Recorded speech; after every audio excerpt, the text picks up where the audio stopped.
Everyone, welcome back to the channel and you are watching the UPSC diary. आज के इस video में हम करेंगे एग्रीकल्चर क्लास 8 का चैप्टर। देखो इस चैप्टर में क्या कह रहा है। गुरप्रीत, मधु और टीना एक गांव से गुजर रहे थे। ठीक है, वो वॉकिंग थ्रू द विलेज, जहाँ पे इन्होंने कुछ किसानों को देखा खेत की जुताई, that is farmer tilling. Tilling का मतलब होता है जुताई करना, मतलब लैंड को सीधी करना कह सकते हो आप। ठीक है, तो देवर टिलिंग द लैंड। किसान ने उन लोगों से कहा कि वह गेहूं की मतलब वो लोग वीट सो करने जा रहे हैं। ठीक है, he was going wheat and had just added manure, और अभी जस्ट इन्होंने मृदा दैट इज़ मेन्योर ऐड किया है सॉइल के अंदर में। मेन्योर क्या होता है? Basically organic manure and fertilisers में आप देखोगे जैसे गाय का गोबर हो गया है ना, देन सूखे पत्ते जो होते हैं they act as a compost. ठीक है, और ऐसा क्यों? To make it more fertile. इन्होंने बच्चों को बताया that the wheat would fetch a good price in the mandi. मतलब ये लोग वीट क्यों ग्रो कर रहे हैं? क्योंकि वीट की जो खेती होती है ना, वो अच्छी कीमत पे बिकती है। ठीक है, जहाँ से आटे में मतलब मंडी में बिकने के बाद when they will sell it to the market और the mandi, it will get converted into wheat that is flour, wheat flour, आटा जिसे कहते हैं, उसमें चेंज होगा। एंड देन उसके बाद it will go to the mills, जहाँ पे ये ये डबल गोटी कहते हैं हम लोग इसको हिंदी में, एक्चुअली में ब्रेड और बिस्किट में जो है उस फ्लोर से चेंज होगा, देन फर्दर पैकेजिंग होगा एंड एवरीथिंग। कह रहे हैं कि ये जो ट्रांसफॉर्मेशन होता है प्लांट का टू अ फिनिश्ड प्रोडक्ट, एक प्लांट से आपने वीट ग्रो किया, उसके बाद उससे बिस्किट तक का जो सफ़र तय हुआ, ये इसमें 3 टाइप ऑफ इकोनॉमिक एक्टिविटीज़ लगती है। एक्चुअली 3 स्टेजेस में होता है जिसको हम इकोनॉमिक एक्टिविटीज़ कहते हैं, और वो है primary, secondary and tertiary activities. ठीक है, प्राइमरी एक्टिविटीज़ क्या होती है? देखो, कोई भी चीज़ जहाँ पे एक्सट्रैक्शन एंड प्रोडक्शन हो रहा है नेचुरल रिसोर्सेज का, मतलब प्राइमरी एक्टिविटीज़ इंक्लूड करता है हर वो चीज़, all those connected with extraction, यानी ज़मीन से निकालना या किसी नेचुरल रिसोर्स की मदद से किसी चीज़ को प्रोड्यूस करना, उसको हम प्राइमरी एक्टिविटीज़ कहते हैं। Okay, what is primary activities में आप इसमें लिख सकते हो एग्रीकल्चर, खेती बाड़ी करना, मछली का पालन करना, फिशिंग करना। ठीक है, या गैदर करना, सामानों को इकट्ठा करना, छोटी छोटी चीज़ें गैदर करना। ये सारे गुड एग्जाम्पल्स हैं किसका? इसका प्राइमरी एक्टिविटीज़ का। फिर आता है आपका सेकेंडरी एक्टिविटीज़। देखो यार, सेकेंडरी एक्टिविटीज़ में क्या होता है कि आपने ये जो रिसोर्स प्राइमरी एक्टिविटीज़ से ऑब्टेन किया उसको ना प्रोसेस किया, आगे और आगे मूव किया, जैसे उसका फ्लोर बनाया, मशीन में उसको पीस दिया, फ्लोर बनाया, तो ये सेकेंडरी एक्टिविटीज़ का पार्ट हो गया। यहाँ पे नेचुरल एक्सट्रैक्शन कुछ नहीं होगा, बल्कि नेचर से प्रोड्यूस किया किसी चीज़ को, जैसे वीट था, उसको फर्दर प्रोसेस किया गया। Okay, manufacturing of steel, baking of bread and weaving of cloth of example of this activity. ठीक है, स्टील का बनाना या ब्रेड बेक करना, है ना, क्लॉथ को वीव करना, जैसे मान लो कॉटन था, कॉटन का सीधा तो है नहीं कि पेड़ में से कॉटन उठा के आपने पहन लिया, क्लॉथ को वीव करना, ये सारे एग्जाम्पल्स होते हैं किसके? ये सारे एग्जाम्पल्स है बच्चे सेकेंडरी एक्टिविटीज़ की। टर्शरी एक्टिविटीज़ प्रोवाइड करता है सपोर्ट। टर्शरी एक्टिविटीज़ एक्चुअली क्या है? They are the support providers. Okay, they provide support to the primary and the secondary sectors. कैसे? सर्विसेज देके, सपोज ट्रांसपोर्ट दे दिया, ट्रेड दे दिया, बैंकिंग दे दिया, इंश्योरेंस दे दिया, एडवर्टाइजिंग हो गया, ये सारे एग्जांपल्स होते हैं टर्शरी एक्टिविटीज़ के। एग्रीकल्चर एक प्राइमरी एक्टिविटीज़ है। इसमें आप क्या करते हो? आप what is agriculture? Now here is a question for you, जो आपके एग्जाम में पूछेगा व्हाट इज़ एग्रीकल्चर, तो आप इसको यहाँ से अंडरलाइन कर सकते हैं, मैं समझा देती हूँ। एग्रीकल्चर एक प्राइमरी एक्टिविटी है। इसमें इंक्लूड होता है क्रॉप को ग्रो करना, फ्रूट, वेजिटेबल, फ्लावर को ग्रो करना, लाइफ स्टॉक होता है गाय, भैंस, बकरी, इनको पालना। रियरिंग मीन्स पालना। पूरी दुनिया में 50% लोग, 50% जो पॉपुलेशन है वो किस में इंगेज है? एग्रीकल्चरल एक्टिविटीज़, वो खेती बाड़ी करते हैं। यानी कह लो 2/3 ऑफ इंडियाज़ पॉपुलेशन, यानी 3 में से 2 आदमी आज भी इंडिया के अंदर जो है वो एग्रीकल्चर पे डिपेंडेंट है। आसान है, आप इसको इंग्लिश में ट्रांसलेट करके एग्ज़ाम में लिख सकते हैं। अब आता है favourable topography of soil and climate are important for vital, मतलब इम्पॉर्टेंट फॉर एग्रीकल्चर एक्टिविटी। खेती बाड़ी करने के लिए ऐसा तो है नहीं कि मुँह उठा के आपने खेती बाड़ी कर लिया, एक टोपोग्राफी चाहिए होता है, किस तरीके की लैंड में उसको आप ग्रो कर सकते हो, ठीक है, किस तरीके की क्लाइमेट चाहिए, किस तरीके की मिट्टी में, जैसे मान लो आपको पता है कि कॉटन ब्लैक सॉइल में ग्रो करता है ना, तो किस प्लांट को किस टाइप की सॉइल चाहिए, ये फेवरेबल टोपोग्राफी इंपॉर्टेंट होता है एग्रीकल्चरल एक्टिविटी करने के लिए। जिस लैंड पे क्रॉप को ग्रो किया जाता है उसको हम एरेबल लैंड कहते हैं। याद रखिएगा व्हाट इज़ एरेबल लैंड, यहाँ पे आपका क्वेश्चन बनेगा। मैं येलो पेन से हाईलाइट कर रही हूँ, रेड पेन से क्वेश्चन लिख रही हूँ, तो आप यहाँ से समझ जाओ। व्हाट इज़ एरेबल लैंड, जिस लैंड पे खेती बाड़ी होती है उसको हम एरेबल लैंड कहते हैं, ठीक है, यानी जिस लैंड पे आप क्रॉप्स को ग्रो कर पाओगे is known as arable land. कह रहा है इस मैप में आप देख सकते हो एग्रीकल्चरल एक्टिविटी जो है अलग अलग रीजन्स ऑफ द वर्ल्ड के बारे में और सूटेबल फैक्टर्स के बारे में फॉर ग्रोइंग ऑफ क्रॉप, ठीक है। उससे पहले यहाँ पे देखो एग्रीकल्चर एक लैटिन वर्ड से लाया गया है जहाँ पे एजर का मतलब एग्री होता है, मतलब सॉयल, और कल्चर का मतलब होता है कल्टीवेशन। सो एग्रीकल्चर, एग्री यहाँ पे क्या है, एग्री कहाँ से आया है, एजर, जिसका मतलब होता है सॉयल, और कल्चर का मतलब होता है कल्टीवेशन, मतलब cultivation of soil, cultivation on the soil is called agriculture. Clear. तो व्हाट इज़ एग्रीकल्चर जो क्वेश्चन लिखाया था मैंने यहाँ पे, इसमें आप ये पॉइंट भी ऐड कर सकते हैं। अब ये मैप देख लो, इस मैप में world distribution of arable land दिया हुआ है ना। ये देखो, ये पैसिफिक ओशन है, इंडियन ओशन है, ये भी पैसिफिक ओशन है, ये साउथ अटलांटिक ओशन है, यहाँ नॉर्थ अटलांटिक ओशन है, यहाँ से ट्रॉपिक ऑफ कैंसर बीचों बीच पास हो गई है, ठीक है। यहाँ पे जहाँ जहाँ ग्रीन पार्ट दिख रहा है ये सब, ये देखो यहाँ पे है, ये इतना दूर है, इतना ज़्यादा है, ठीक है। जहाँ जहाँ आपको ग्रीन दिख रहा है, मैं हर जगह को तो मार्क नहीं कर सकती हूँ, पर मैं ग्रीन पार्ट दिखा रही हूँ। इस पूरे पार्ट में ऐसे में, इस पूरे पार्ट में जहाँ भी आपको ग्रीन पार्ट दिख रहा है, ठीक है, जैसे यहाँ देखो इस जगह पे, तो ये सही, ये देखो इंडिया में, तो इंडिया का तो क्लाइमेटिक कंडीशन बहुत अच्छा है। दैट इज़ वाई हमने काफ़ी एंशिएंट सिविलाइजेशन के टाइम पे भी काफ़ी अट्रैक्ट हुए थे फॉरेन टूरिस्ट। आज जो ब्रिटिशर्स इंडिया में थे वो भी इसी वजह से थे कि इंडिया की टोपोग्राफी बड़ी मस्त थी यार, मतलब way we use to produce goods ना, बेहतरीन तरीके से हम कह सकते हैं, ठीक है। मतलब कोई जवाब नहीं है इस चीज़ का कि हमारा कंट्री सिर्फ डाइवर्सिटी को जो है, डाइवर्सिटी नहीं है हमारी कंट्री में, सिर्फ हमारी कंट्री में डाइवर्सिटी के अलावा कल्चर है, ठीक है, और इसके अलावा अ ग्रेट लैंड है, ठीक है। सोन चिड़िया कहा जाता था, सोने की चिड़िया। Why? Because India is a country जहाँ पे बहुत ही अच्छी तरीके से आप कह सकते हो कल्टीवेशन के लिए, प्राइमरी एक्टिविटीज़ के लिए हमारी कंट्री काफ़ी अच्छी है, ठीक है। हमारी लैंड काफ़ी अच्छे है, बहुत मोस्टली जो लैंड है उस पर अलग अलग तरीके की फार्मिंग को हम जो है सपोर्ट करते हैं। ओके, अब आता है डू यू नो। यहाँ पे देखो एग्री के साथ जब आपने मिलाया कल्चर तो बना एग्रीकल्चर, सेरी के साथ मिलाया कल्चर तो बना sericulture, pisciculture, viticulture, horticulture. Agriculture क्या होता है?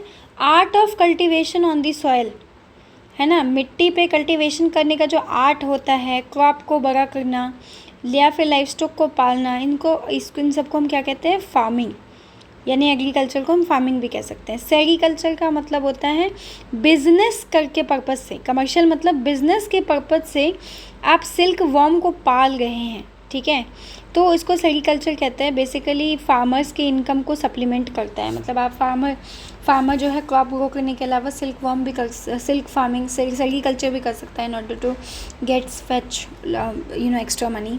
पिस्सीकल्चर होता है मछली पालन, ब्रीडिंग ऑफ फिश स्पेशली एक अलग तरीके का टैंक एंड पॉन्ड कंस्ट्रक्ट किया जाता है, ठीक है, तो उसको पिस्सीकल्चर कहते हैं बच्चे। विटीकल्चर का मतलब होता है ग्रेप्स को कल्टीवेट करना। हॉर्टिकल्चर का मतलब होता है वेजिटेबल, फ्लावर और फ्रूट को बिजनेस पर्पस के लिए ग्रो करना। ओके, चलो अब हम बात करेंगे, मतलब सिंपल है, सब्जी, फूल और फल को उगाने को हम हॉर्टिकल्चर कहेंगे, अंगूर की खेती को विटीकल्चर कहते हैं, ठीक है। स्पेशल तरीके से तालाबों और पोखरम में मछली को पालने को हम पिस्सीकल्चर कहेंगे। सेरीकल्चर होता है रेशम की Kite, that is silk worm जो होता है उसका कमर्शियल पर्पस से उसको जो है ना कमर्शियल पर्पज़ के लिए आप जो है इस रेशम उत्पादन कर सकते हैं। इनका हिंदी में कुछ ऐसे नाम है। पिशीकल्चर को हम मत्स्य पालन कहते हैं, विटीकल्चर को द्राक्षा कृषि कहते हैं, हॉर्टिकल्चर को उद्यान कृषि कहते हैं, सेरीकल्चर को रेशम उत्पादन कहते हैं और एग्रीकल्चर को कृषि कहते हैं। इतना आपको जानना नहीं था, बस समझा दिया। फार्म सिस्टम की बात करते हैं। एग्रीकल्चर और फार्मिंग को जो है ये एक सिस्टम है। एग्रीकल्चर और फार्मिंग एक सिस्टम है। इम्पॉर्टेंट इनपुट्स किसी भी तरीके से कभी भी अगर आप खेती करना चाहते हो, ठीक है, इसमें सबसे इम्पॉर्टेंट इनपुट क्या है? सीड। क्या डालेंगे? इनपुट क्या डालेंगे? बीज, ठीक है, सीड्स, फर्टिलाइज़र, मशीनरी का इस्तेमाल होगा, जैसे प्लोइंग व्लोइंग करने के लिए टूल्स हो गए, है ना, और इसके अलावा लेबर। ये सबसे ज़्यादा इम्पॉर्टेंट इनपुट्स हैं, ठीक है। इनपुट्स में जैसे मशीन में मतलब प्लोइंग, लैंड को खोदना, tilling the land, sowing crop को ग्रो करना, पानी देना क्रॉप में, इरिगेशन, वीडिंग का मतलब होता है क्रॉप के अंदर से कीड़े निकालना, हार्वेस्ट का मतलब होता है कटाई करना। तो ये सब हमारे इनपुट्स है। इतनी मेहनत हम लगाएंगे तो आउटपुट क्या मिलेगा? रिजल्ट क्या मिलेगा बच्चा? रिजल्ट मिलेगा क्रॉप, वूल, डेयरी, पोल्ट्री प्रोडक्ट्स, ठीक है। हिंदी में अगर आसान शब्दाई में मैं शब्दाई बोल रही हूँ, शब्दों में मैं अगर कहूँ तो फसल, ऊन, डेयरी, ये सारे उत्पाद जो हैं आते हैं, ये सारी आउटपुट हमें मिलते हैं। तो इनपुट आपने क्या डाला, आउटपुट आपको क्या मिला। अब यहाँ पे देखो, ये फार्म सिस्टम एरेबल लैंड का है। एरेबल फार्म का मतलब एक ऐसा लैंड जिस पे खेती हो सकती है, फार्मिंग हो सकती है। तो मशीनरी था, ये देखो इसने क्रॉप की कटाई कर दी, पहले सीड डाला, ठीक है, मैन्योर फर्टिलाइज़र केमिकल के रूप में डाला, प्लोइंग किया, सोइंग किया, स्प्रे किया, ये देखो स्प्रे कर रहा है इससे, ठीक है, ट्रैक्टर से के इस्तेमाल से कटाई, जुताई जो भी करना था सब किया। तो ये सब इनपुट था आपका। प्रोसेसिंग में यही प्लोइंग, सोइंग। अच्छा, इसको ऐसे समझिए अगर आपको कन्फ्यूज़न हो रहा है तो, इनपुट में डाला सीड, मशीनरी मतलब लैंड को प्लोइंग करने में मदद जो किसने किया? केमिकल।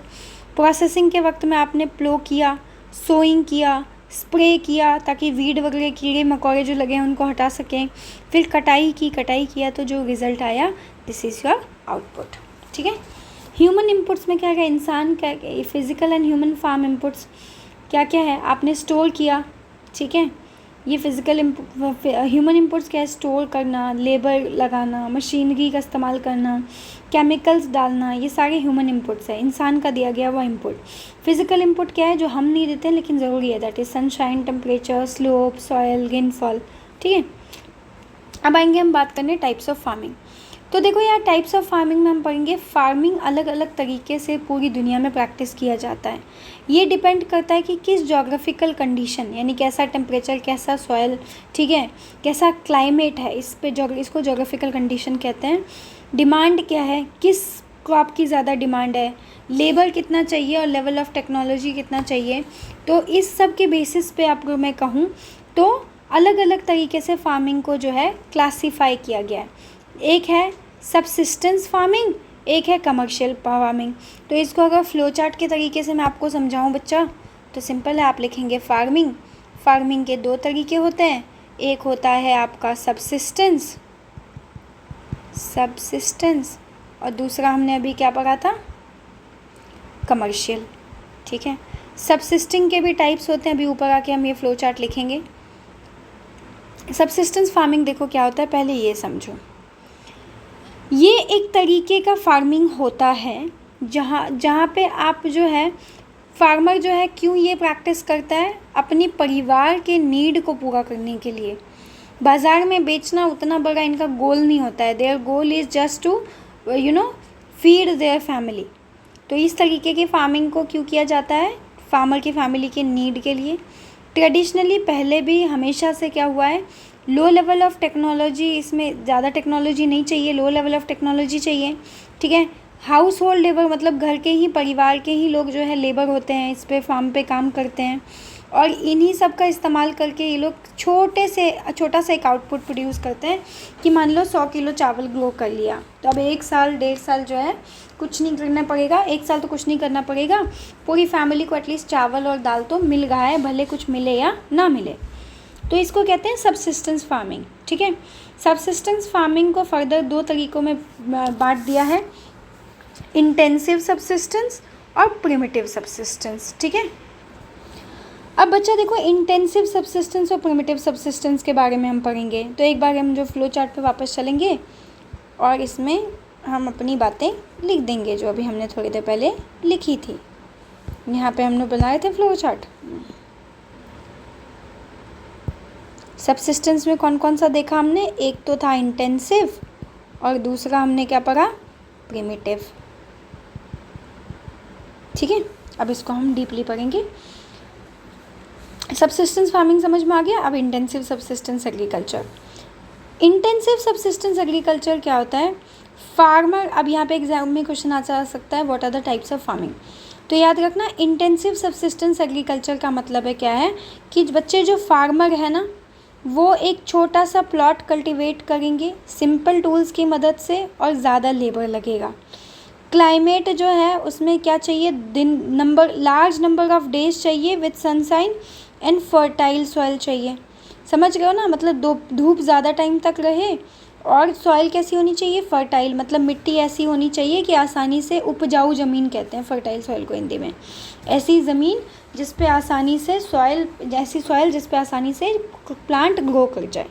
ठीक है, तो क्लाइमेट कैसा चाहिए आपको, दिन ज़्यादा हो जहाँ पे सनशाइन ज़्यादा होनी चाहिए, सॉइल फर्टाइल होनी चाहिए। ठीक है, ताकि इससे क्या होगा, अगर सॉइल फर्टाइल होगी और सनशाइन ज़्यादा मिलेगी प्लांट्स को तो क्या होगा, इसके कारण आप जो है एक से ज़्यादा क्रॉप एनुअली ग्रो कर सकते हैं सेम प्लॉट पे। मतलब एक ही ज़मीन के टुकड़े पे, मान लो ये आपका फार्म है, इसमें आप राइस भी लगा लिए, आपने दाल भी लगा लिया और बच्चा आपने आलू भी लगा लिया। ठीक है, तो इसको कहते हैं intensive subsistence agriculture. Rice main crop होता है अक्सर इस टाइप के एग्रीकल्चर का, तो एग्जाम्पल में आप राइस लिखेंगे। अदर क्रॉप इंक्लूड करता है, कुछ लोग वीट भी लगाते हैं, मेज़ भी लगाते हैं, दाल भी लगाते हैं, ऑयल सीड्स लगा लेते हैं। इंटेंसिव सबसिस्टेंस एग्रीकल्चर अक्सर कैसे एरिया में होता है, thickly populated areas of the monsoon regions. ठीक है, मतलब जिस जगह पे बारिश होता है वहाँ पे, मतलब ऐसे एरिया जहाँ पे बारिश जो है अच्छा खासा होता है, मॉनसून रीजन्स होता है और एरिया काफ़ी ज़्यादा पॉपुलेटेड होता है, स्पेशली जैसे कि साउथ में, south east and east Asia में इस तरीके की एग्रीकल्चर प्रैक्टिस देखने को मिलती है। ओके बच्चा, देन है प्रिमिटिव सबसिस्टेंस एग्रीकल्चर। इसमें शिफ्टिंग कल्टीवेशन और नोमैडिक हर्डिंग दोनों इंक्लूडेड होता है। अभी इंटेंसिव में आपने क्या देखा, सिंपल था, छोटा लैंड के प्लॉट पे, ठीक है, सिंपल टूल का इस्तेमाल करके, लेकिन ज़्यादा लेबर लगा उससे आपने कर लिया था, है ना बच्चा। लेकिन अभी जो आपने प्रिमिटिव में दो आता है, एक नोमैडिक आपने देखा और एक आपने देखा शिफ्टिंग कल्टीवेशन। ठीक है, तो ये मैं फ़्लो चार्ट भी बना रही हूँ ताकि आपको टाइप्स ऑफ फार्मिंग में अच्छे से याद रहे। इनफैक्ट एग्ज़ाम में ऐसा फ़्लो चार्ट बनाओगे तो ठीक है कुछ तो नंबर मिल जाएंगे, अगर किसी को लास्ट मोमेंट पे नहीं समझ में आ रहा है कि क्या लिखना है। ओके बच्चा, चलो इस पे आते हैं। प्रिमिटिव सबसिस्टेंस एग्रीकल्चर में आता है शिफ्टिंग कल्टीवेशन और नोमैडिक हर्डिंग। देखो शिफ्टिंग कल्टीवेशन जो है अक्सर अमेज़ॉन बेसिन के जो फॉरेस्टेड जंगल वाले इलाके हैं ना, वहाँ पे प्रैक्टिस किया जाता है। ओके, मतलब घने जंगल वाले क्षेत्र, घने जंगल वाले एरिया में, स्पेशली अमेज़न बेसिन जो है वहाँ पे ये प्रैक्टिस किया जाता है। ठीक है, इसके अलावा ये जो है ट्रॉपिकल अफ्रीका, ट्रॉपिकल क्यों लिखा है, ट्रॉपिकल का मतलब होता है जहाँ सनशाइन बहुत ज़्यादा होता है, और साउथ ईस्ट एशिया के कुछ पार्ट में और नॉर्थ ईस्ट इंडिया के कुछ पार्ट में इसको प्रैक्टिस किया जाता है। ये वो एरियाज़ होता है बच्चा जहाँ बारिश बहुत ज़्यादा होती है और क्विक रीजनरेशन ऑफ वेजिटेशन हो जाता है। समझ में, यानी कि दोबारा से जो है आप उस पर वेजिटेशन कर सकते हैं, क्रॉप्स को ग्रो कर सकते हैं। एक प्लॉट ऑफ लैंड होता है, एक ज़मीन का टुकड़ा, उसको काटा जाता है, उससे सारे क्रॉप्स हटा दिए, ठीक है, by felling the trees and burning them. ठीक है, अब इसमें क्या करता है कि जो वृक्ष, जितने भी प्लांट्स हैं, जितने भी ट्रीज़ है, उसको काट कर, जला कर, जो प्लॉट है ज़मीन उसको साफ़ किया जाता है, क्लियर किया जाता है। समझ गए ना, सिंपल ना, plot of land is cleared, साफ़ किया जाता है प्लॉट ऑफ लैंड को। कैसे, ट्रीज़ को, फेलिंग का यहाँ पे मतलब है ट्रीज़ को काट कर और उनको जला कर, जो एशेस निकलती हैं इनको जलाने के बाद, उन एशेस को फिर मिक्स किया जाता है मिट्टी के साथ और क्रॉप्स किस मतलब एंड क्रॉप्स लाइक मेज़, याम, पोटैटोज़ एंड कसावा ग्रो किया जाता है। जैसे ही सॉइल की फर्टिलिटी ख़त्म हो जाती है, यानी अब सॉइल के अंदर आप अगर कुछ ग्रो करना भी चाहो तो सॉइल के अंदर फर्टिलिटी ख़त्म है तो ग्रो नहीं हो पाएगा, उस ज़मीन के टुकड़े को छोड़ दिया जाता है और जो कल्टीवेटर होता है वो एक नए प्लॉट में मूव कर जाता है, अगली जगह पे चला जाता है। शिफ्टिंग कल्टीवेशन को हम स्लैश एंड बर्न एग्रीकल्चर भी कहते हैं। समझ आया? बहुत ही आसान था। इस प्रकार की इस तरीके का जो एग्रीकल्चर होता है, इसमें एक प्लॉट ऑफ लैंड को साफ़ किया जाता है, उसके बाद जो राख होता है, जो एशेस होता है, उसको जो है क्या किया जाता है, मिट्टी में मिलाया जाता है। मिट्टी में मिलाने के बाद मक्का हो गया, रतालू यानी यम हो गया, आलू हो गया, कसावा हो गया, ऐसी फसलों को उगाया जाता है। ओके, जैसे ही ज़मीन का फर्टिलिटी ख़त्म हो जाएगा, उसके बाद उस लैंड को वो लोग छोड़ देंगे और नए लैंड पे चले जाएंगे अलग तरीके से एग्रीकल्चर करने के लिए। ठीक है, तो शिफ्टिंग कल्टीवेशन को आप स्लैश एंड बर्न एग्रीकल्चर भी कह सकते हैं। समझ आया? अब यहाँ पे देखो, आपको पता है, do you know, shifting cultivation को अलग अलग नाम से अलग अलग पार्ट ऑफ वर्ल्ड में जाना जाता है। जैसे झूमिंग, हमारे इंडिया के नॉर्थ ईस्ट पार्ट में हम इसको झूम कल्टीवेशन कहते हैं, झूमिंग। मिल्पा, मैक्सिको और सेंट्रल अमेरिका में इसको मिल्पा के नाम से जाना जाता है। ब्राज़ील में इसको रोका कहते हैं और लदांग जो है मलेशिया में कहा जाता है। अब आते हैं नोमैडिक हर्डिंग पे। नोमैडिक हर्डिंग जो है वो सेमी एरिड और एरिड रीजन्स क्या होते हैं, जहाँ का क्लाइमेट काफ़ी हार्श होता है, स्पेशली रेगिस्तान आप मान सकते हो, डेजर्ट एरियाज जो होता है। ठीक है, तो यहाँ पे प्रैक्टिस किया जाता है, जैसे सहारा में, ओके, सेंट्रल एशिया में और इंडिया के कुछ पार्ट में, जैसे राजस्थान में, जम्मू एंड कश्मीर में। इस तरीके की जो फार्मिंग होती है, इसमें जो हर्ड्समैन होते हैं, जो गाय भैंस चराने वाले लोग होते हैं, ये एक जगह से दूसरी जगह जाते हैं अपने जानवरों के साथ, अकेले नहीं जाते, अपने एनिमल्स को भी साथ लेके जाते हैं। किस लिए? फॉडर एंड वाटर के लिए, अलॉन्ग डिफाइंड रूट। इनका रूट जो है वो फिक्स है। ठीक है, समझ गए हो ना? इसमें जो जितने भी पशु चारक होते हैं, दैट इज़ जो हर्ड्समैन होते हैं, ये अपने एनिमल्स के साथ चारा मतलब होता है एनिमल का खाना, यानी फॉडर इंग्लिश में कहते हैं। वो पानी के लिए एक स्थान से एक जगह से दूसरी जगह पे डिफाइंड रूट से घूमते हैं। डिफाइंड रूट है उनका, कि ये नहीं कि रूट बदल लिया कहीं और चले गए, एक फिक्स रूट होता है। इस तरीके की मूवमेंट कब किया जाता है? जब क्लाइमेट कॉन्स्टेंट के कारण या टेरेन के कारण, मतलब मान लो बहुत ज़्यादा बारिश होने लगी, रहना मुश्किल होगा इन सब जगहों में, क्योंकि नोमैड्स है ना, इनका खुद का घर तो होता नहीं है, तो ये लोग तो ऐसा तो है नहीं हम लोग की तरह फ्लैट बना के रहते हैं, इनका एक अलग लाइफस्टाइल होता है। तो क्योंकि क्लाइमेट जो है उनके फेवर में नहीं होता, या टेरेन जो है उबड़ खाबड़ रास्ते हैं, या बहुत सी चीज़ें होती हैं, इन सब चीज़ों के कारण वो क्या करते हैं, ये लोग शिफ्ट कर जाते हैं एक जगह से अपने दूसरी जगह पे अपने एनिमल्स के साथ। कैसे कैसे जानवर होते हैं? शिप, कैमल, याक और गोट सबसे ज़्यादा कॉमनली रेयर्ड एनिमल्स होते हैं इनके, यानी नोमैड्स जो होते हैं अक्सर शिप, कैमल, याक और गोट को पालते हैं। ये ऐसा क्यों? रीज़न है, देखो, गोट मीट प्रोवाइड करता है, ठीक है, कैमल हो गया, ये काव हो गए, सब क्या होते हैं, दूध देते हैं, मिल्क देते हैं। और उसके बाद शिप आपको वूल प्रोवाइड करता है, हाइड्स आपको मिल जाते हैं, ओके। और खाल, हाइड्स मतलब होता है खाल, मतलब स्किन ऑफ द एनिमल आप कह सकते हो, और अदर प्रोडक्ट ये जानवर प्रोवाइड करते हैं। तो दैट इज़ वाई अपने साथ रहते हैं कि कल को मान लो क्लाइमेट कंडीशन इतना ख़राब हो गया कि अब खाने को कुछ नहीं है, तो जो बकरी अपने साथ लेके गए थे हो सकता है उनका मटन बना के खा ले, है ना, समझ गए हो। ज़्यादा ठंड पड़ी तो शिप के वुल से आप जो है निकाल सकते हैं वुल, और उसके बाद वहाँ उन लोग को आता है, लोग स्वेटर बना लेंगे अपने लिए। तो ये एक कारण होता है। कमर्शियल फार्मिंग की बात करते हैं। चलो, कमर्शियल फार्मिंग से पहले रुको, एक ऑर्गेनिक फार्मिंग रह गया है, ये इसकी बात कर लेते हैं थोड़ा सा, ओके। तो नोमैडिक मैंने बता दिया आपको, शिफ्टिंग बता दिया, नोमैडिक के लिए लोकेशन क्या थी, ओके। सो कमर्शियल फार्मिंग की बात करते हैं। कमर्शियल फार्मिंग से पहले ऑर्गेनिक फार्मिंग की बात करनी थी। ऑर्गेनिक फार्मिंग देखो क्या होता है, इस तरीके की फार्मिंग में ऑर्गेनिक मैन्योर और जो नेचुरल पेस्टिसाइड्स होते हैं, ठीक है, यानी कि जो खाद होता है आपका, ओके, और जो आपका जैविक खाद होता है, ऑर्गेनिक मैन्योर जैसे गाय का गोबर हो गया, ठीक है, इन सब को जो है और जो नेचुरल पेस्टिसाइड्स है इसका इस्तेमाल किया जाता है instead of chemicals, chemical use नहीं करते, ठीक है। कोई जेनेटिक मॉडिफिकेशन नहीं होता है कि आप जो है ज़्यादा क्रॉप ग्रो करने के लिए जो है जल्दी जल्दी ग्रो करे, तो उसके लिए आपने सुना होगा ना इंजेक्शन वाले आजकल। कभी कभी मम्मी को देखोगे मार्केट में हम लोग को एक अलग सी वेजिटेबल मिलती है जो उस मौसम की नहीं होती है, ठीक है, जैसे ठंड में कटहल का मिल जाना, तो सब लोग बोलते हैं कि दूसरी जगह से आया है। मेरी मम्मी कहती थी कि इंजेक्शन लगाया होगा इसीलिए साइज़ बड़ा हो जाता है। तो उसके अंदर हाई यील्ड यानी ज़्यादा उपज के लिए, समझ गए हो ना, ज़्यादा उत्पादन बढ़ाने के लिए, प्रोडक्शन बढ़ाने के लिए, ताकि जल्दी जल्दी ग्रो हो, तो इस वजह से जो है ना जेनेटिक मॉडिफिकेशन किया जाता है अक्सर प्लांट्स के अंदर। लेकिन ऑर्गेनिक फार्मिंग का मतलब है नेचुरल है, कोई केमिकल यूज़ नहीं होगा। ओके, चलिए बच्चा कमर्शियल फार्मिंग पढ़ते हैं। कमर्शियल फार्मिंग का मतलब होता है कि जो क्रॉप्स है ना बच्चे, उसको ग्रो किया जाएगा और एनिमल्स को पाला जाएगा ताकि उन्हें मार्केट में बेचा जा सके। समझ आया?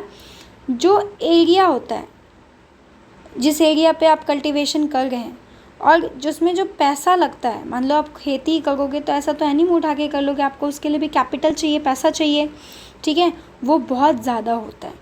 ज़्यादातर जो वर्क होता है वो मशीन के द्वारा किया जाता है। कमर्शियल फार्मिंग में कमर्शियल ग्रेन फार्मिंग होती है।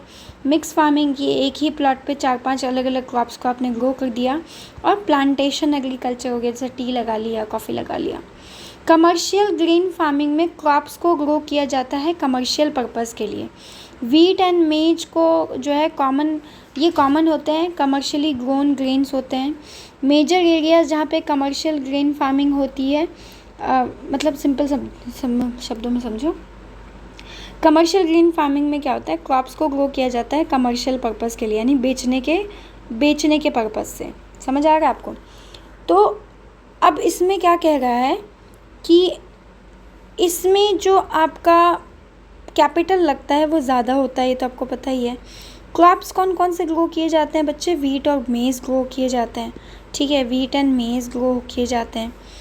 और मेजर एरिया जहाँ पे कमर्शियल ग्रेन फार्मिंग होती है वो temperate grassland of north America है, यूरोप एंड एशिया है, ठीक है। ग्रीन मतलब होता है दानेदार क्रॉप, ओके। ये वो एरियाज़ हैं जो कम पॉपुलेटेड है, स्पार्शली पॉपुलेटेड है। यहाँ पे जो फार्म्स हैं वो बड़े बड़े हैं, कुछ 100 हेक्टेयर तक फैले हुए हैं। विंटर्स जो है, severe winter restrict the growing season. अगर ठंड ज़्यादा पड़ेगी तो ग्रोइंग सीज़न जो है रेस्ट्रिक्ट हो जाएगी, अच्छे से ग्रो नहीं कर पाएगा और सिर्फ एक सिंगल क्रॉप ही ग्रो किया जाता है। कमर्शियल ग्रेन फार्मिंग में विंटर के टाइम में बड़ी दिक्कतें हो जाती है, ये कहने की कोशिश ये लाइन कर रहा है। मिक्स फार्मिंग में जो लैंड है उसका इस्तेमाल किया जाता है फूड के लिए, फॉडर क्रॉप्स के लिए और लाइफ स्टॉक को पालने के लिए, okay. It is practised in Europe. कहाँ प्रैक्टिस किया जाता है बच्चा मिक्स फार्मिंग? यूरोप में, ईस्टर्न यूएसए में, अर्जेंटीना में, साउथ ईस्ट ऑस्ट्रेलिया में, न्यूजीलैंड में और साउथ अफ्रीका में। प्लांटेशन की बात करते हैं। प्लांटेशन एक तरीके का कमर्शियल फार्मिंग है जहाँ पे सिंगल क्रॉप जैसे चाय, कॉफ़ी, शुगर केन, काजू, कैश्यू, रबर, बनाना या कॉटन को ग्रो किया जाएगा। ज़्यादा लेबर लगेगा, ज़्यादा पैसा लगेगा इसमें। ये जो प्रोड्यूस है, जो भी रिज़ल्ट आएगा, जैसे चाय के पत्तों से चाय पत्ती आई, कॉफ़ी बीन से कॉफ़ी आई, ठीक है, तो जो प्रोड्यूस है वो फार्म में ही प्रोसेस हो जाता है या आसपास की फैक्ट्रीज, यानी चाय के बागान के आसपास में ही चाय की फैक्ट्रीज़ होती हैं। मैं अभी रिसेंटली वहाँ गई थी, अरक्कू वैली गई थी। Araku valley is in Andhra Pradesh. तो वहाँ पे एक बहुत फेमस कॉफ़ी गार्डन है, तो वहाँ पे मैं गई थी कॉफ़ी गार्डन में।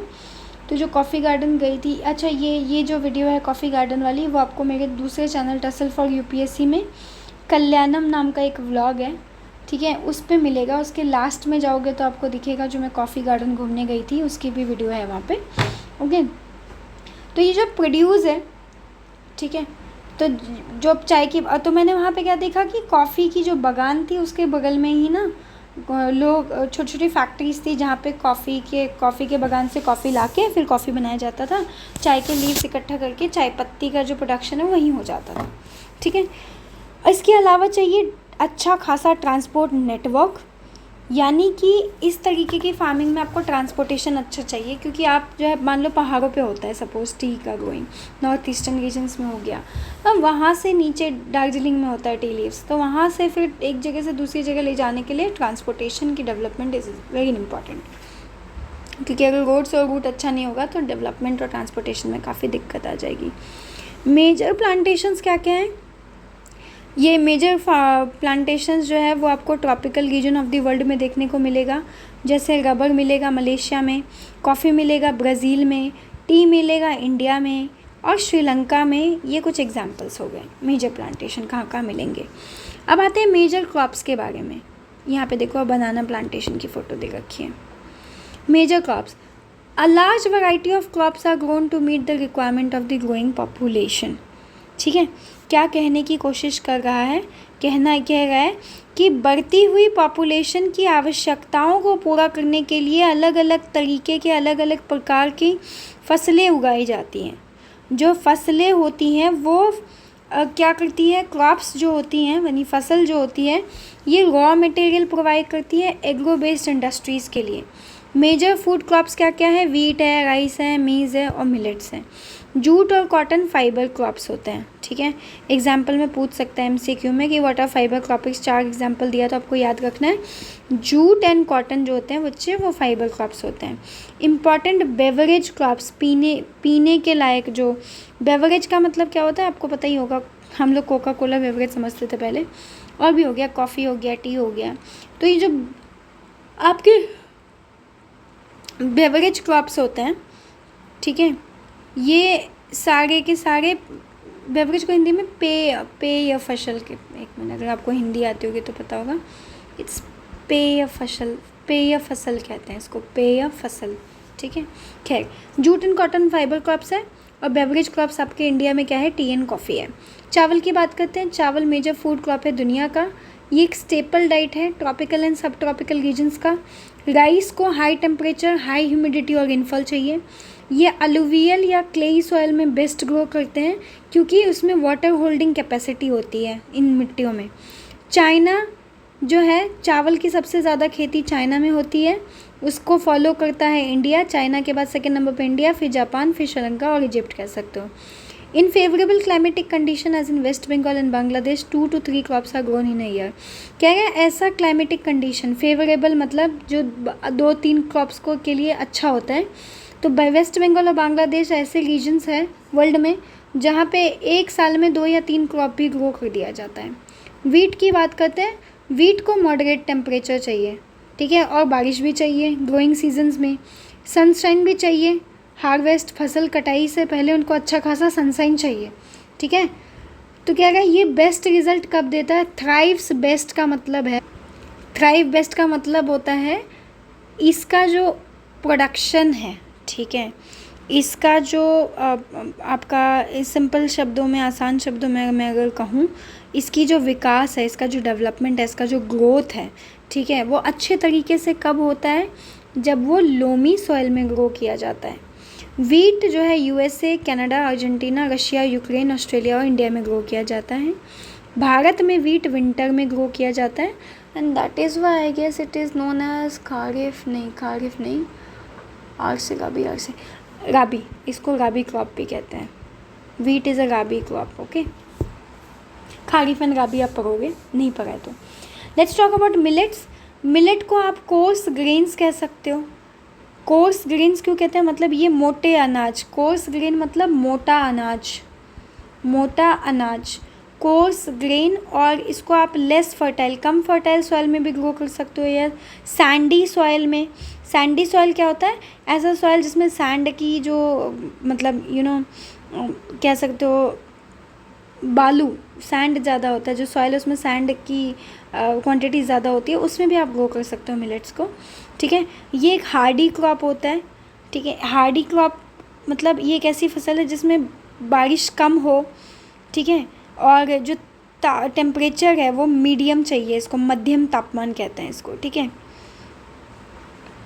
ये कम, हाँ ठीक है, तो एक हार्डी क्रॉप है जिसको कम बारिश चाहिए and high to moderate temperature चाहिए, मध्यम या बहुत ज़्यादा टेम्परेचर चाहिए। बारिश अच्छी खासी चाहिए, एग्जाम्पल है ज्वार, बाजरा, रागी, इंडिया में ग्रो किए जाते हैं। नाइजीरिया, चाइना और niger other parts of the world है जहाँ पे मिलेट ग्रो किया जाता है। लेट्स टॉक अबाउट मेज़, मक्का। मेज़ बोले तो मक्का, मक्का बोले तो कॉर्न, ठीक है। कॉर्न, पिज़्ज़ा, डोमिनोज, खाने मत चले जाना प्लीज़, पढ़ लो पहले। खैर, मेज़ को चाहिए मॉडरेट टेम्परेचर, मध्यम तापमान, मॉडरेट टेम्परेचर चाहिए। बारिश चाहिए और अधिक धूप, अच्छा खासा सनसाइन चाहिए, लॉट्स ऑफ सनसाइन चाहिए। इसको वेल ड्रेन्ड फर्टाइल सॉइल भी चाहिए, मतलब मिट्टी भी कैसी होनी चाहिए, अच्छी खासी फर्टाइल होनी चाहिए। ओके, उसके बाद कहाँ कहाँ ग्रो किया जाता है?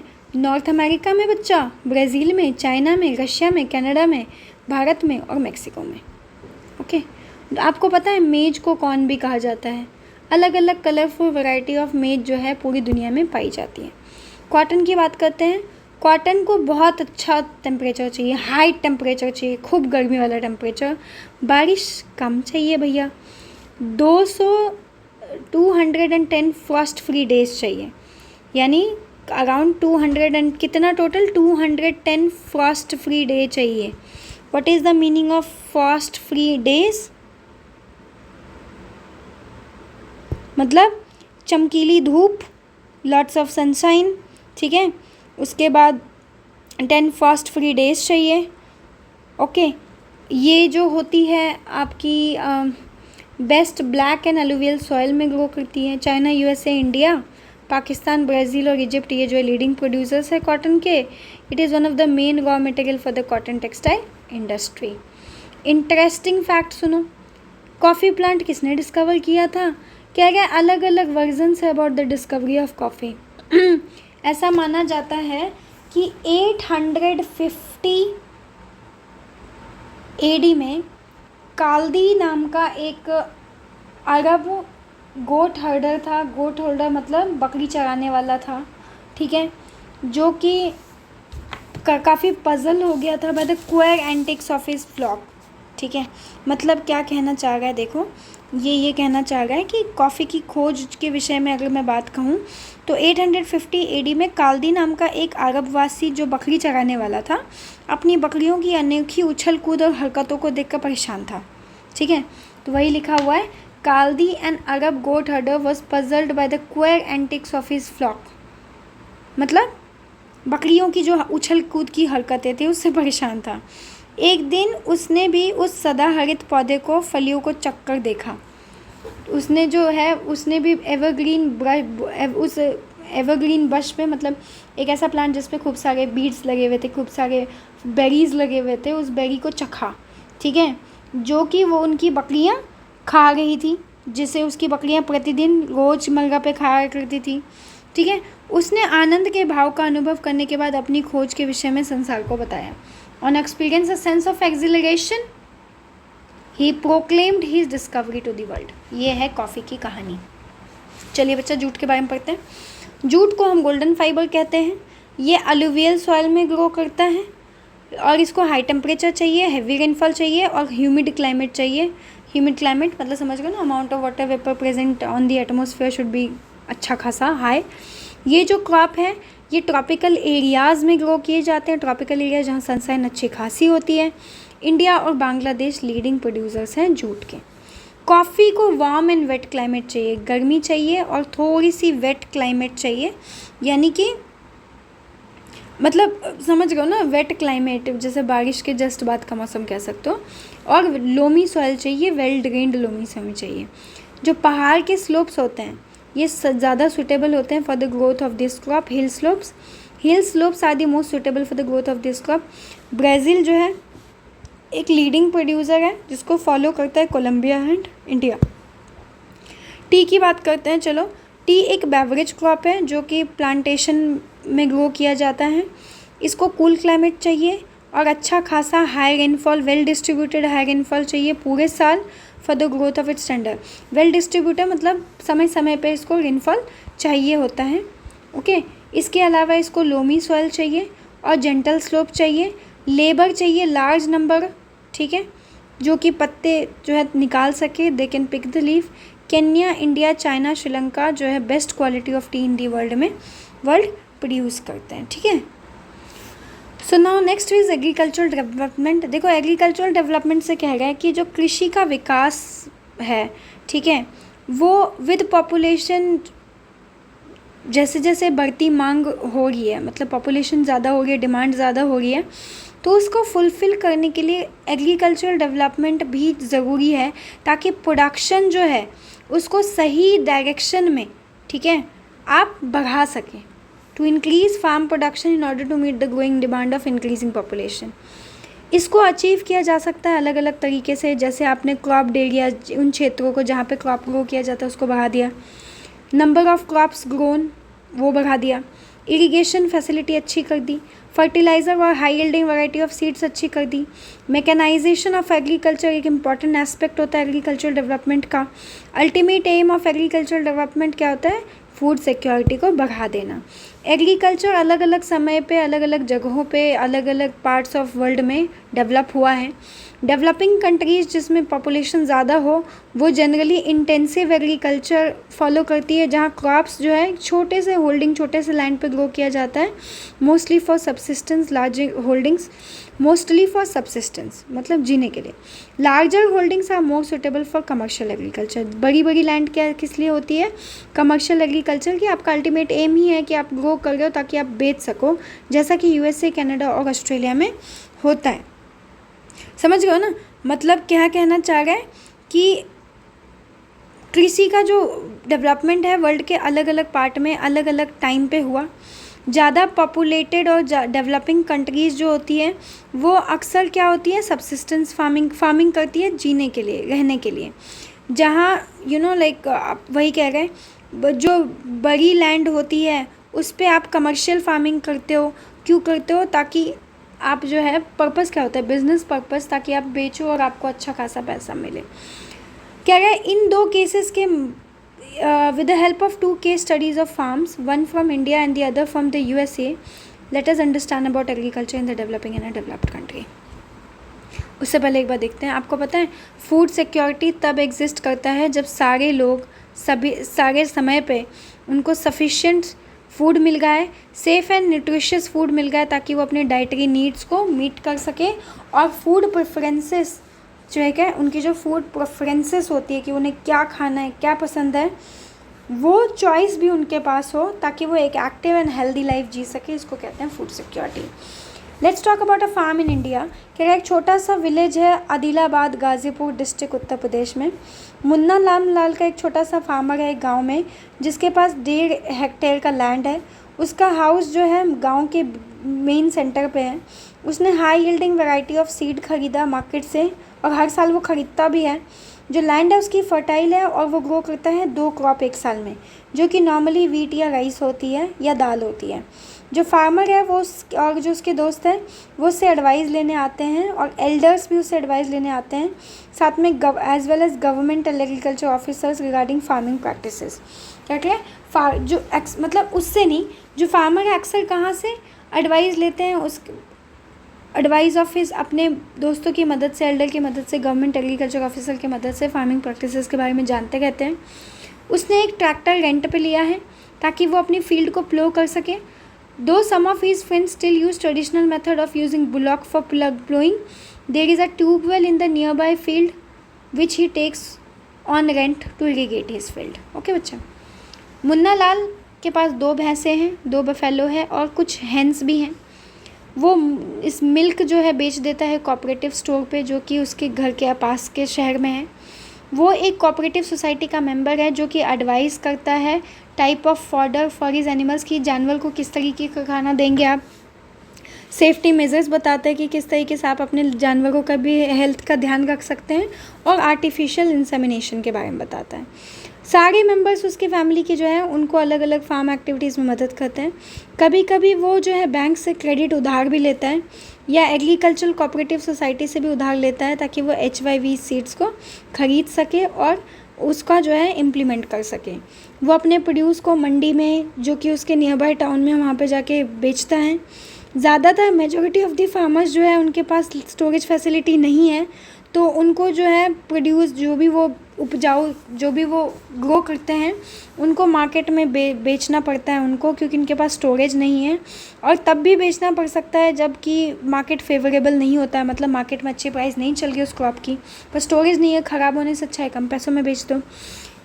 कह रहे इन रिसेंट ईयर्स, अभी कुछ ही सालों में गवर्नमेंट ने कुछ स्टेप्स भी लिए हैं कि किस तरीके से उनके स्टोरेज फैसिलिटी को डेवलप किया जाए। अब है फार्म इन द यूएसए। जो एक यूएसए का एवरेज साइज़ होता है फार्म का, वो ज़्यादा है कंपेयर टू इंडियन फार्म। एक टिपिकल फार्म की जो साइज़ है यूएसए में वो कुछ 250 हेक्टेयर होती है। फार्मर जो है वो फार्म में ही रहते हैं। कुछ मेजर क्रॉप ग्रोन जो होते हैं, क्रॉप सोयाबीन, वीट, कॉटन और शुगर बीट है। जॉय होरान नाम का एक फार्मर है मिड वेस्ट यूएसए में जिस okay in Iowa state owns about 300 hectare of land. वो कॉर्न ग्रो करता है अपनी फील्ड पे आफ्टर मेकिंग श्योर कि सॉइल एंड वाटर रिसोर्स जो है जिस क्रॉप को जितना चाहिए उतना उसको मिल गया है। एडिक्वेट सही मेजर्स लिए जा रहे हैं कि किस तरीके से पेस्ट को कंट्रोल किया जाए कि कीड़े वीड़े ना लगे, क्योंकि पेस्ट अक्सर क्या करते हैं, क्रॉप को डैमेज कर देते हैं। समय समय पर जो है वो सेंड करता है सॉइल सैंपल्स को सॉइल टेस्टिंग लेबोरेटरी में, ताकि वो चेक कर सके कि जितना भी न्यूट्रिएंट वो दे रहा है वो सफिशिएंट है कि नहीं है। जो रिज़ल्ट है उसके कारण जॉय की काफ़ी मदद होती है कि वो साइंटिफिक फर्टिलाइज़र प्रोग्राम्स के बारे में प्लान कर सके। उसका जो कंप्यूटर है वो सैटेलाइट से लिंक्ड है, जो कि उसकी मदद करता है प्रिसाइज पिक्चर लेने का अपनी फील्ड का, है ना, उससे वो फील्ड की प्रिसाइज पिक्चर लेता है। ये उसकी मदद करता है कि किस तरीके से वो केमिकल फर्टिलाइज़र का इस्तेमाल करेगा, कैसे वो पेस्टिसाइड का इस्तेमाल करेगा, जहाँ जब भी ज़रूरत होगी तो किस तरीके से उसको इस्तेमाल करना है उसकी बात कर रहे हैं। ही यूजेस ट्रैक्टर्स, वो ट्रैक्टर्स का इस्तेमाल करता है। सीड ड्रिल का इस्तेमाल करता है। सीड ड्रिल क्या होता है, एक ट्रैक्टर होता है, ट्रैक्टर के पीछे सीड डाल दिया तो जो मशीन होती है वो उस मिट्टी के अंदर होल करके सीड्स डालती है, तो उसको सीड ड्रिल कहते हैं। ये आपको मिल जाएगा पढ़ने में 8th क्लास की बुक में, साइंस के चैप्टर 1 में। यस, एनसीईआरटी के साइंस के चैप्टर 1 में आपको ये टॉपिक मिलेगा, seed drill and every type of thing. Leveller जो लैंड को सीधी कर देता है, लेवल अप कर देता है। कंबाइंड हार्वेस्टर और थ्रेशर का इस्तेमाल करता है कि अलग अलग एग्रीकल्चर ऑपरेशन वो कर सके। Grains are stored in the automatic grain storage, जो उसकी ग्रेन्स है वो ऑटोमेटेड ग्रेन स्टोरेज में जाके स्टोर हो जाती है और डिस्पैच हो जाती है मार्केट एजेंसीज़ को। जो फार्मर होता है यूएसए में, जो फार्मर्स है वो एक बिजनेसमैन की तरह काम करते हैं, सिर्फ एक फार्मर की तरह नहीं। तो ये कंपैरेटिव एनालिसिस थी। ओके, ये देखो, ये जो आपको दिख रहा है इसको सीड ड्रिल कहते हैं, ठीक है। ये ट्रैक्टर ड्राइव इन कल्टीवेटर है। ओके, तो ये है, ये सारे आपके क्वेश्चंस आपको यहाँ पे देखने को मिल ही गया। हॉर्टिकल्चर का मतलब होता है growing of fruit and vegetable. Golden fibre jute को कहा जाता है, ठीक है। और leading producer of coffee Brazil. Okay, so ये है, ये सब क्वेश्चंस अगर आपको चाहिए होगा तो वो भी आप मुझे कमेंट सेक्शन में बता देना। और नीड नहीं है because you will get lot of content on YouTube. So thank you so much for watching, guys. If you like the content and if you like watching my videos, don't forget to subscribe to the channel, as it will motivate me to make more such meaningful videos for you. Thank you so much. With love, Akshita.